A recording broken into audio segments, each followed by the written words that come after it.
Assalamualaikum warahmatullahi wabarakatuh. Perkenalkan, nama saya Ernianti dengan NIM H04220008 dari kelas Pendidikan Fisika A angkatan 2022. Materi yang saya ambil di sini itu dinamika gerak partikel untuk memenuhi salah satu tugas mata kuliah, yaitu multimedia pembelajaran fisika.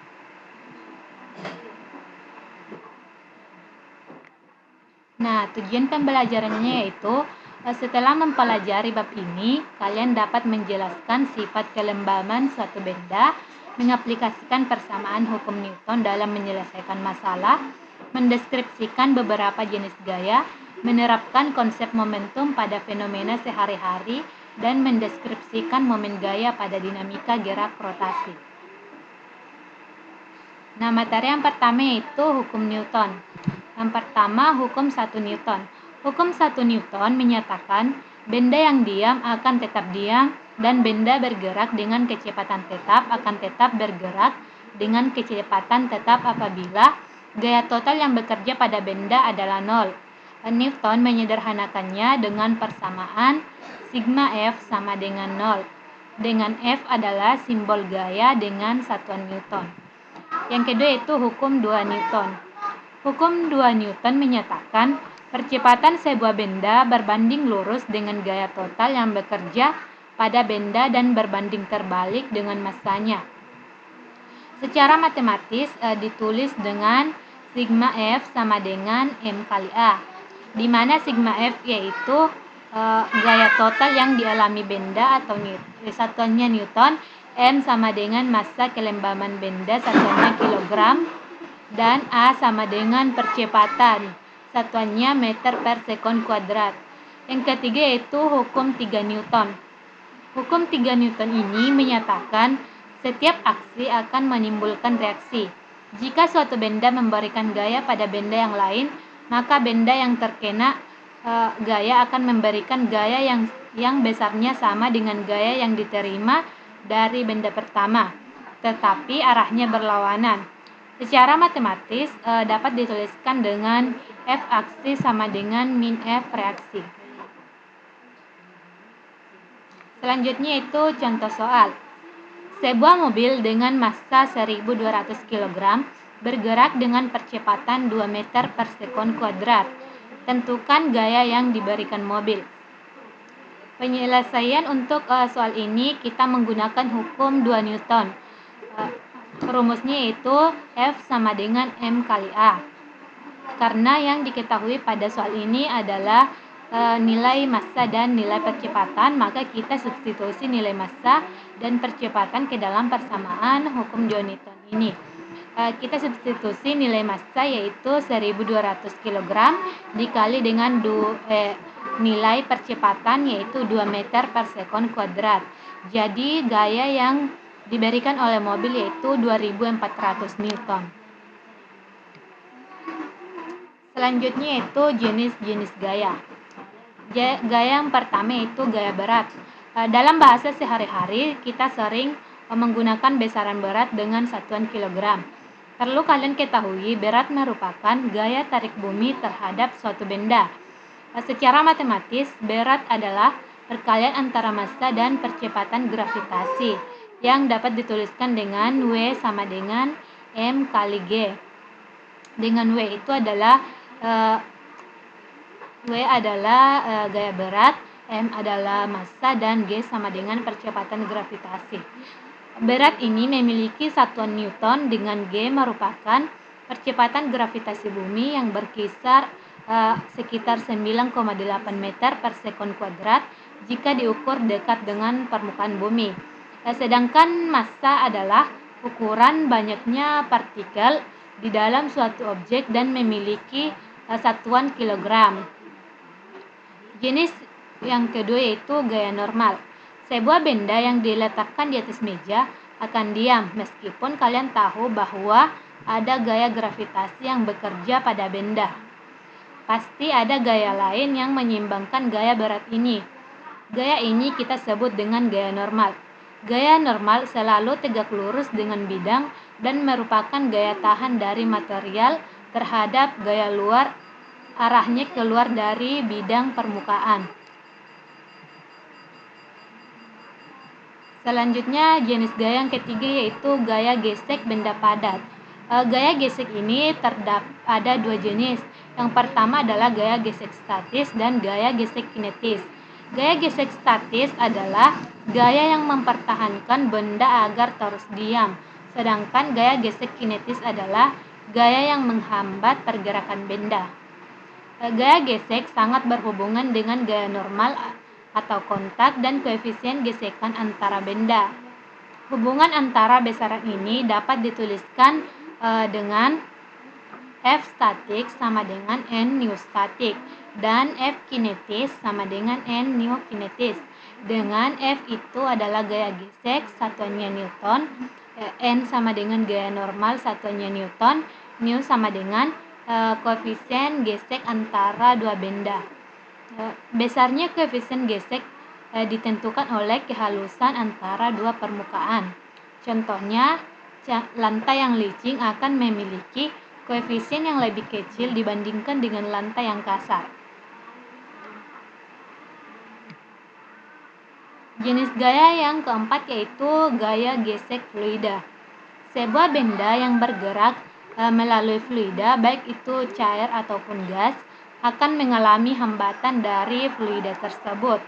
Kecepatan benda yang melewati suatu fluida akan melambat karena energinya diubah menjadi panas, bahkan pada tingkat yang ekstrim akan membakar benda itu sendiri.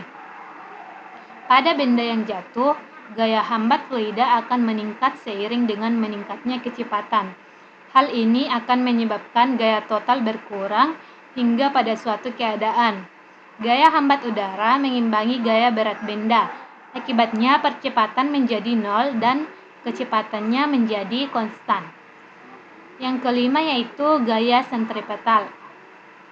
Mobil yang bergerak pada suatu tikungan memiliki kecepatan atau kelajuan tertentu sedemikian sehingga mobil tetap stabil di lintasannya. Apabila terlalu lambat, mobil cenderung akan bergerak ke arah pusat. Sedangkan bila terlalu kencang, mobil akan keluar dari lintasan. Gaya sentripetal ini diberikan oleh gaya gesek saja. Gaya total yang bekerja pada sistem ini disebut dengan gaya sentripetal. Gaya ini selalu mengarah ke arah pusat. Besarnya gaya dapat dinyatakan dengan persamaan Fs sama dengan mv kuadrat per r dengan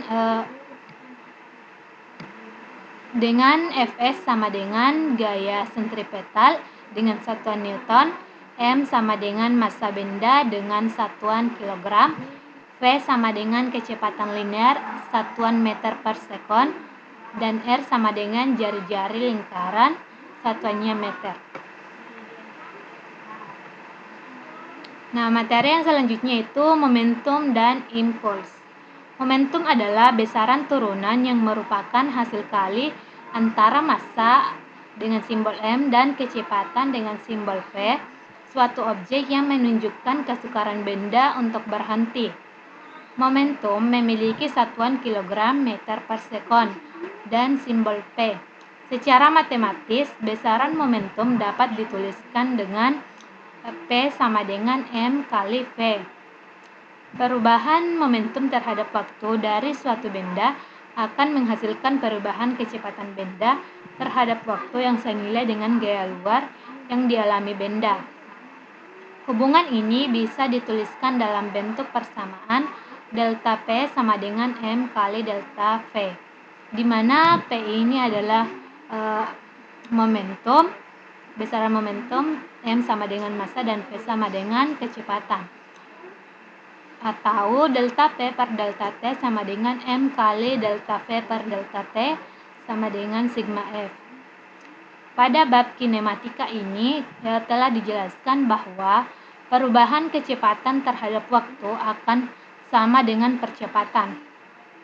Jadi perubahan momentum terhadap waktu adalah bentuk lain dari hukum 2 Newton. Perubahan momentum atau delta P ini disebut dengan impuls atau lambannya I. Contoh soal.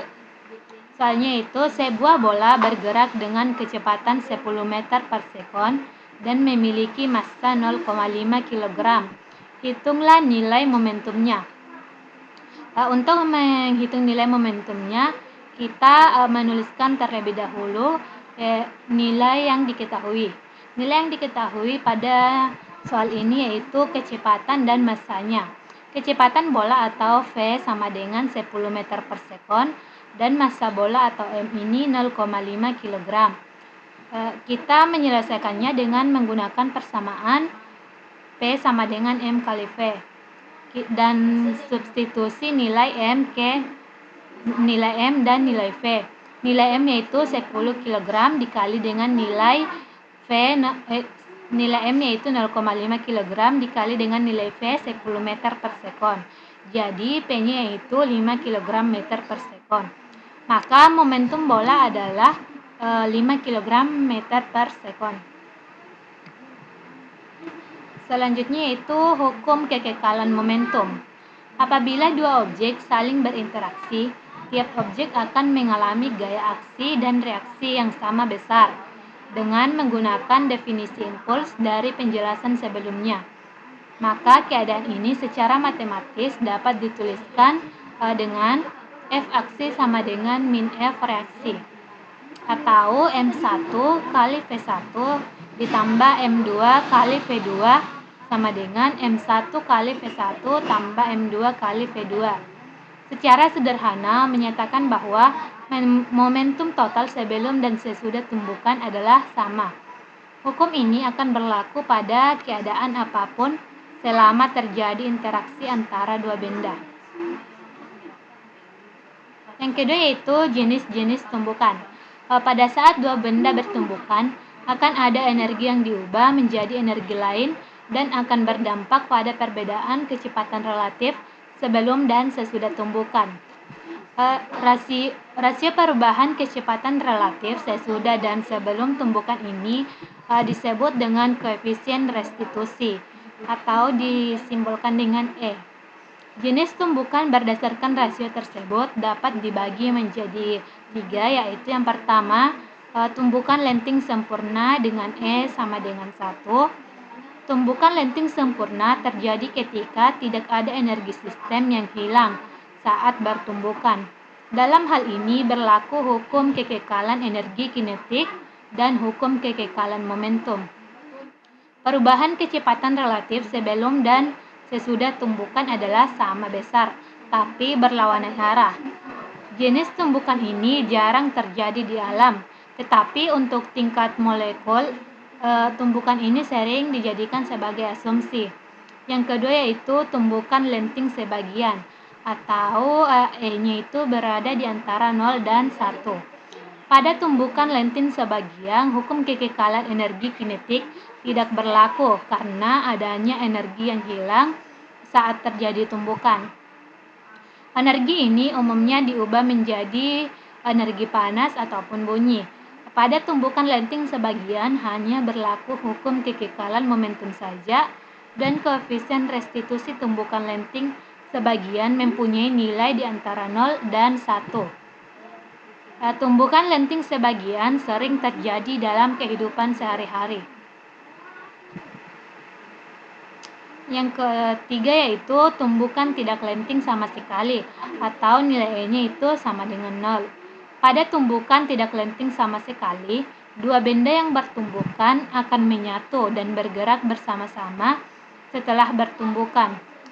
Sama halnya dengan tumbukan lenting sebagian, energi sebelum tumbukan akan lebih besar daripada energi setelah tumbukan. Karena kedua benda bergerak bersama, maka nilai koefisien restitusi pada tumbukan tidak lenting sama sekali ini adalah 0. Hal ini mengakibatkan kecepatan kedua benda akan sama setelah bertumbukan. Yang keempat yaitu tumbukan di dalam ruang. Pada umumnya, benda-benda yang bertumbukan akan bergerak di dalam suatu bidang atau 2 dimensi ataupun dalam ruang atau 3 dimensi. Sebagai contoh, jika sebuah petasan meledak, maka serpihan dari petasan meledak tersebut akan menyebar ke berbagai arah. Untuk memecahkan persoalan gerak dalam ruang, kita bisa menggunakan metode penguraian vektor. Nah, materi selanjutnya itu gerak rotasi. Contohnya itu seorang remaja mencoba menyeimbangkan dua benda yang dipanggulnya.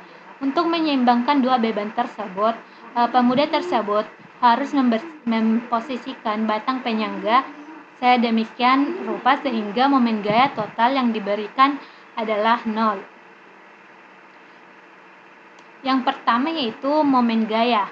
Momen gaya adalah gaya yang bekerja terhadap sumbu putar sehingga benda mengalami gerak berputar. Momen gaya dinyatakan dengan persamaan T sama dengan R kali F, dengan T itu simbol dari momen gaya dengan satuan Newton meter, R sama dengan panjang lengan dari sumbu putar, satuannya meter, F sama dengan gaya dengan satuan Newton. Sudut antara R dan F harus tegak lurus satu dengan yang lain. Yang kedua yaitu momen inersia.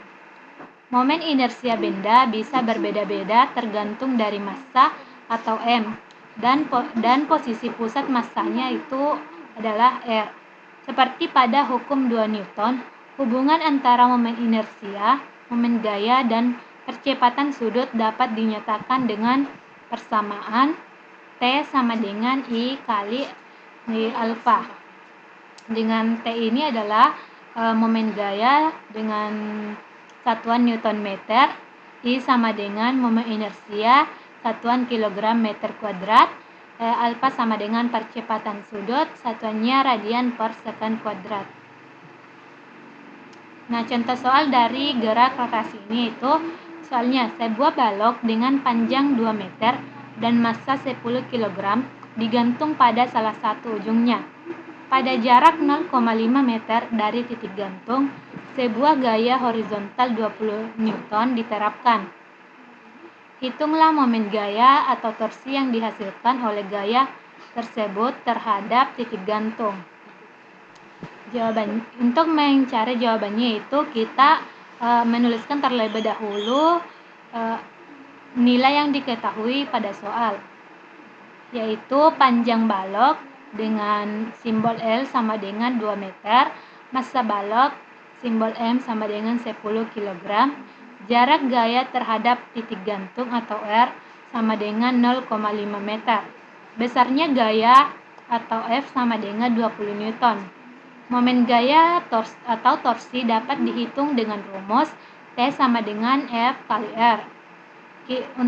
Kita substitusikan nilai yang diketahui ke dalam persamaan tersebut.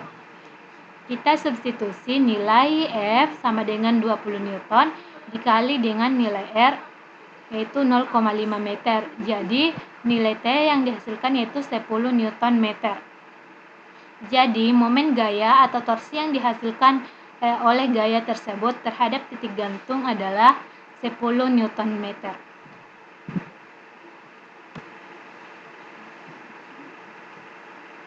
Nah, itulah tadi materi dari saya. Kesimpulannya itu, dinamika merupakan kajian yang mempelajari tentang gaya beserta efeknya. Gaya dapat mengubah kecepatan dan arah suatu benda.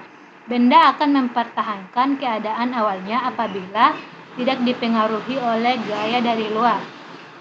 Fenomena gerak suatu benda dapat dijelaskan dengan menggunakan konsep momentum dan hukum Newton, baik itu hukum 1 Newton, hukum 2 Newton, maupun hukum 3 Newton.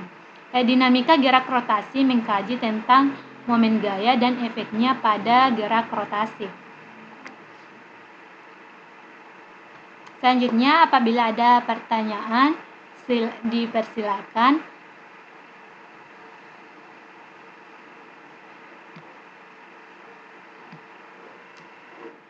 Sekian materi dari saya ucapkan terima kasih. Assalamualaikum warahmatullahi wabarakatuh.